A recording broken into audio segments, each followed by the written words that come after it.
Hi, welcome to My Mini Addiction. I make and paint miniatures and terrain for tabletop gaming, and I just finished painting all 133 minis from the Next Level Miniatures Dragon's Hoard Volume 1.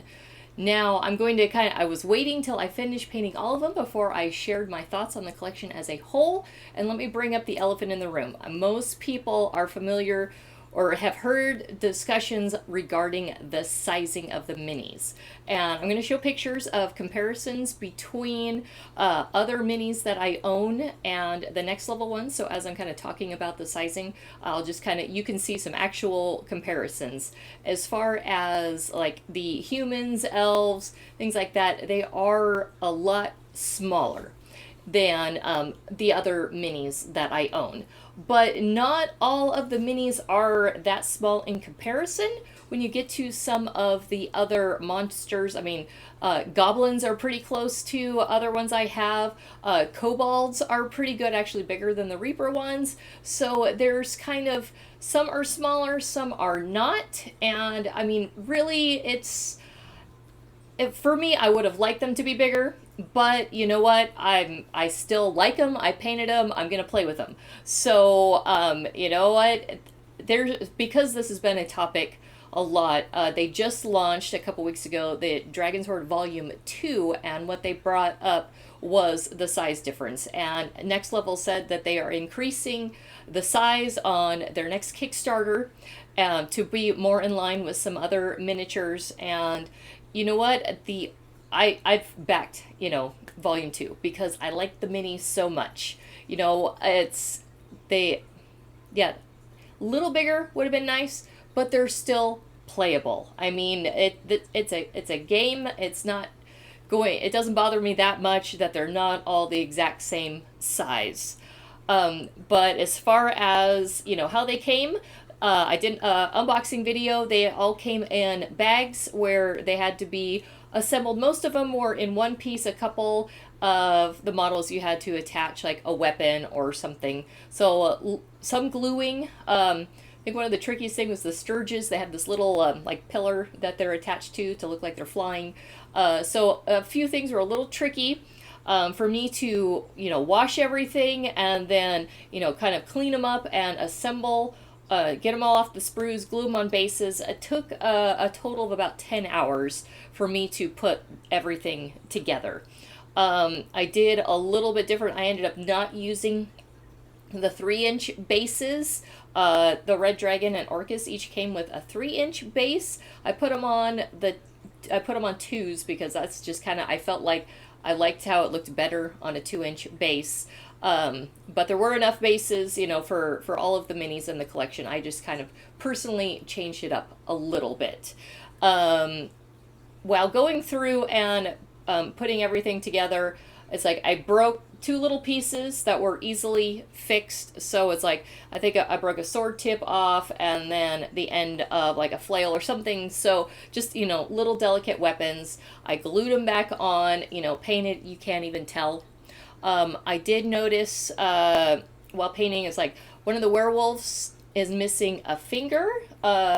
Whether I broke it off or it didn't come with one, I have no idea. But it's a finger. It's not really noticeable. I only noticed because I'm painting it.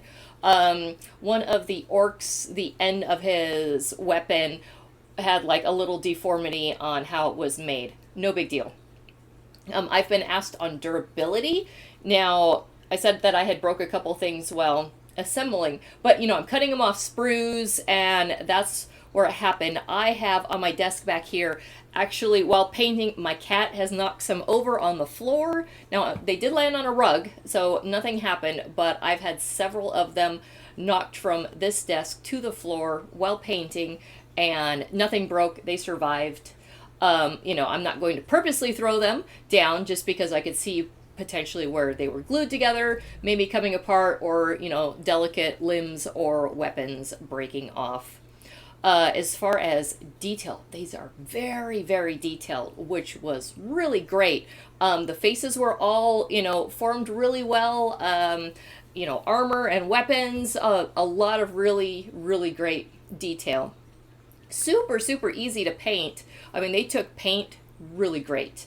I paint after washing them. I painted them right as I didn't start with a primer. I did, base coat with an airbrush, a lot of them, and then, painted from then. But the base coating was just a base coat of, whatever color was a skin tone or a fur color or something.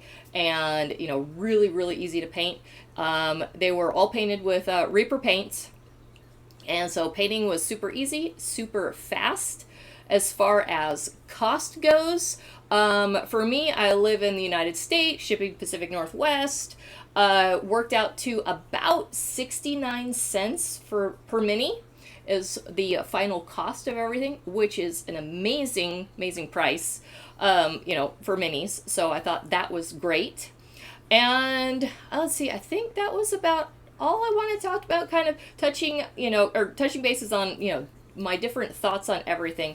I really liked them. They were fun models to paint.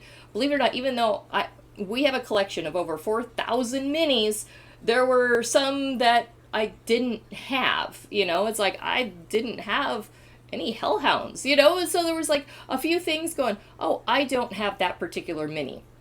So if you are looking for a collection that gives you a handful of minis that can be your PCs in a game, plus plenty of monsters to fight, I think this is a good set for variety of minis. I'm going to show you pictures real quick of all of them painted. I wanted to get this out before I finished all the bases on them, because some of them I've added some embellishments on the bases, but most of them I did not, because I wanted to get the video done and talk about it, these minis, without having to wait for, me to do all the basing on 100 some minis. So, yeah, stick around and watch. I'm just going to quickly flip through video or pictures of all of them here at the end of the video. A lot of the models came in sets of 5 for the creatures. So I start with the regular size minis, then I'll go to the small minis that are in sets of 5, and then what they have as their larger minis are going to be at the end. So I hope you guys enjoy.